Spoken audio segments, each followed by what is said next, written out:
अलीगढ़ स्थित Ashok memorial Sukhsagar hospital के संचालक एवं वरिष्ठ हड्डी रोग विशेषज्ञ डॉक्टर जी.के. सिंह ने मीडिया द्वारा पूछे गए एक महत्वपूर्ण सवाल का विस्तार से जवाब दिया।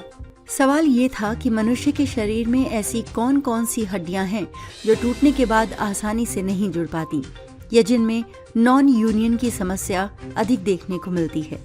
इस सवाल का उत्तर देते हुए डॉक्टर जी.के. सिंह ने बताया कि मानव शरीर में कुछ ऐसी हड्डियां होती हैं जिनके ऊपर मांसपेशियों की परत यानी मसल कवरेज बहुत कम होती है।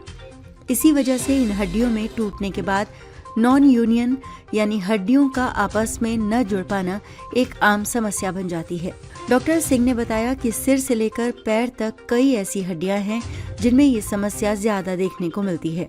इनमें प्रमुख रूप से क्लेविकल बोन यानी हंसली की हड्डी, अल्ना बोन यानी कोहनी की हड्डी, ह्यूमरस या प्रगंडिका यानी ऊपर बांह की हड्डी, टिबिया बोन यानी पिंडली की हड्डी और एंकल बोन या जिसे टार्सल बोन्स भी कहा जाता है शामिल हैं। Doctor GK. सिंह ने कहा कि इन हड्डियों के ऊपर मांस की कवरेज कम होने के कारण इनमें खून की सप्लाई अपेक्षाकृत कम होती है, जबकि किसी भी हड्डी के जुड़ने के लिए पर्याप्त रक्त संचार और पोषण यानी न्यूट्रिशन का होना बेहद जरूरी होता है। जब खून की चाल कम हो जाती है तो हड्डी को मिलने वाला पोषण भी कम हो जाता है, जिससे हड्डी जुड़ने की प्रक्रिया प्रभावित होती है। उन्होंने ये भी बताया कि जिन हड्डियों पर मांस का कवरेज कम होता है उनमें इन्फेक्शन का खतरा भी ज्यादा रहता है। अगर किसी फ्रैक्चर में संक्रमण हो जाए तो हड्डी का जुड़ना और भी मुश्किल हो जाता है। यही कारण है कि इन हड्डियों में नॉन यूनियन की समस्या अधिक देखने को मिलती है। डॉक्टर सिंह ने आगे कहा कि आम धारणा ये है कि केवल प्लास्टर या ऑपरेशन से हड्डी जुड़ जाएगी, लेकिन हकीकत ये है कि हड्डियां खून की चाल और सही पोषण के सहारे जुड़ती हैं। मांसपेशियां हड्डी के लिए एक प्राकृतिक कवच का काम करती हैं और खून के प्रवाह को बेहतर बनाती हैं।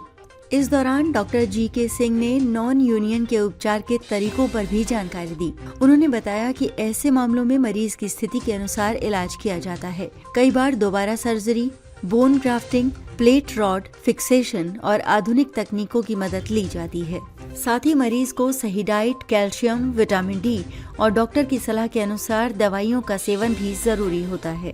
अंत में डॉक्टर जी.के. सिंह ने लोगों से अपील की कि अगर किसी हड्डी में फ्रैक्चर के बाद लंबे समय तक दर्द बना रहे या हड्डी जुड़ने के लक्षण दिखाई न दें तो इसे नजरअंदाज न करें। समय पर सही जांच और विशेषज्ञ डॉक्टर से परामर्श लेकर नॉन यूनियन जैसी जटिल समस्याओं से बचा जा सकता है। डॉक्टर सिंह के इस विस्तृत और जानकारी पूर्ण बयान से आम लोगों को हड्डियों से जुड़ी जटिल समस्याओं को समझने और समय रहते सही इलाज कराने में मदद मिलेगी। डॉक्टर साहब, इंसान की कौन सी ऐसी हड्डियां होती हैं जो आसानी से नहीं जुड़ पाती हैं? ऐसी कंडीशन में क्या करना चाहिए? देखिए, शरीर में कुछ ऐसी हड्डियां हैं जिनके ऊपर मांस कम होता है। जैसे अगर मैं बात करूं तो सिर से पैर तक क्लेविकल, अल्ना, इवन ह्यूमरस भी ऐसी जो कि नॉन यूनियन में ज्यादा जाती है, स्कैफॉइड हड्डी। इसके अलावा पैर पर बात करें तो टिबिया में नॉन यूनियन बहुत आम है और गट्टे की हड्डी होती है टेलस। इन हड्डियों में नॉन यूनियन काफी आम सी बात है, मतलब हड्डी का न जुड़ना, और उसका मुख्य कारण है कि इनके ऊपर मांस की कवरेज कम होती है। हमारी हड्डियां खून की चाल की वजह से जुड़ती हैं। अगर जिन हड्डियों पर मांस का कवरेज कम होगा वो इन्फेक्शन भी होने के उनके चांस ज्यादा होंगे, क्योंकि सिर्फ स्किन है कवर, और उनमें खून की चाल भी रिलेटिवली कम होगी। स्कैफॉइड यहाँ और गट्टे पर टेलस, ये दोनों जॉइंट के अंदर की हड्डियां हैं। इन पे तो ऑलमोस्ट जीरो मांस चढ़ा हुआ है, तो ये सिर्फ जो न्यूट्रिशन है वो जॉइंट से अंदर से ही मिलता है। तो इनमें तो नॉन यूनियन बहुत ही आम है। डॉक्टर साहब, आपने 15,000 से ज्यादा सर्जरियां अब तक करी हैं, तो इसका क्या इलाज है अगर इन सब हड्डियों में प्रॉब्लम आती है तो? देखिए, स्कैफॉइड और टेलस में तो चीजें बहुत डिफिकल्ट हैं और वो मुझे लगता है ज्यादा मेडिकल लैंग्वेज में हो जाएगा, ठीक है। पर बाकी हड्डियों की अगर हम बात करें तो नॉन यूनियन में ये देखना होता है कि किस टाइप का नॉन यूनियन है। है ना। दो तरह के नॉन यूनियन होती हैं, एक ऐसा जिसमें बिल्कुल कैल्शियम नहीं बनता और एक ऐसा जिसे कहते हैं हाइपरट्रॉफिक नॉन यूनियन, जिसमें कैल्शियम बनता है पर मजबूती नहीं पा पाता। तो दोनों का ट्रीटमेंट अलग अलग होता है। अक्सर जो हम नॉन यूनियन की बात करते हैं वो उसमें कैल्शियम नहीं बनता, ठीक है, एट्रॉफिक नॉन यूनियन भी उसे बोलते हैं।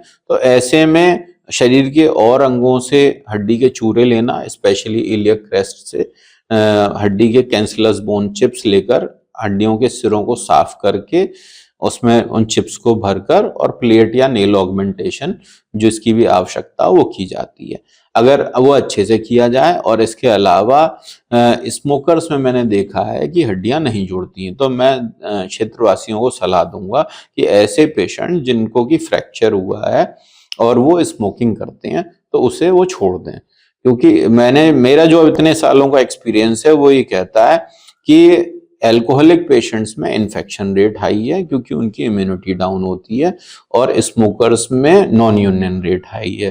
तो जो पेशेंट अपने एंड पे कर सकता है वो तो यही है कि स्मोकिंग और अल्कोहल से दूर रहे। अब जब भाई चोट लग जाए उसके बाद तो कम से कम 6 महीने तक, जब तक हड्डियां मजबूत नहीं हो जाती।